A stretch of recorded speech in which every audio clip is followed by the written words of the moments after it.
বিশ্ববাজারের প্রভাবে দেশের বাজারে আবারও কমেছে স্বর্ণের দাম। সবশেষ ভরিতে ৪,৩৭৪ টাকা কমিয়ে নতুন দাম নির্ধারণ করেছে বাংলাদেশ জুয়েলার্স অ্যাসোসিয়েশন বাজুস। শনিবার সকাল ১০টা থেকে নতুনের দাম কার্যকর হয়। বাজুস জানিয়েছে, স্থানীয় বাজারে তেজাবি স্বর্ণ বা পিওর গোল্ডের দাম কমে যাওয়ায় সার্বিক পরিস্থিতি বিবেচনায় স্বর্ণের নতুন মূল্য নির্ধারণ করা হয়েছে। সে অনুযায়ী আজ রবিবার প্রতি ভরি ২২ ক্যারেটের স্বর্ণের দাম পড়বে ২,৩৮,১২১ টাকা।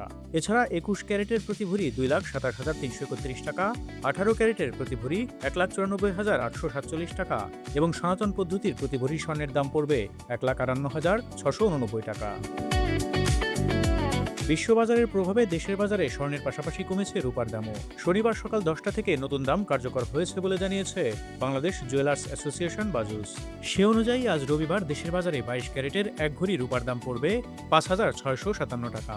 এছাড়া ২১ ক্যারেটের প্রতি ভরি রূপার দাম ৫,৩৬৫ টাকা, ১৮ ক্যারেটের প্রতি ভরি ৪,৬০৭ টাকা এবং সনাতন পদ্ধতির ১ ভরি রূপার দাম পড়বে ৩,৪৪১ টাকা। আন্তর্জাতিক বাণিজ্য, প্রবাসী আয়, ভ্রমণ কিংবা অনলাইন কেনাকাটা সহ নানা অর্থনৈতিক লেনদেনের জন্য প্রতিদিনের মুদ্রা বিনিময় হার জানা জরুরি। লেনদেনের সুবিধার্থে জেনে নেওয়া যাক টাকার বিপরীতে মার্কিন ডলার সহ গুরুত্বপূর্ণ বৈদেশিক মুদ্রার বিনিময় হার। আজ রবিবার দেশের মুদ্রা বাজারে ডলারের দাম ১২২ টাকা ৭৫ পয়সা, ইউরো ১৪২ টাকা ৬৯ পয়সা এবং পাউন্ড ১৬৩ টাকা ৫১ পয়সা নির্ধারণ করা হয়েছে। এছাড়া অস্ট্রেলিয়ান ডলারের ৮৭ টাকা ৭৪ পয়সা, মালয়েশিয়ান রিঙ্গিত ৩০ টাকা ৩৮ পয়সা এবং সৌদি রিয়াল ৩২ টাকা ৫৫ পয়সা নির্ধারণ করা হয়েছে।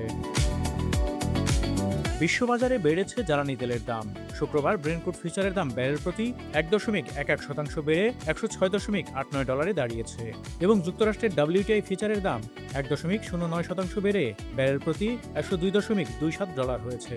এদিকে ভারতে পেট্রোল ও ডিজেলের দাম লিটার প্রতি ৩ রুপি পর্যন্ত বাড়ানো হয়েছে।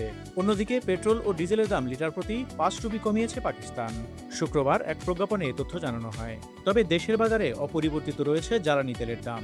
আজ রবিবারও প্রতি লিটার ডিজেল ১১৫ টাকা, অকটেন ১৪০ টাকা, পেট্রোল ১৩৫ টাকা এবং কেরোসিন ১৩০ টাকায় বিক্রি হচ্ছে।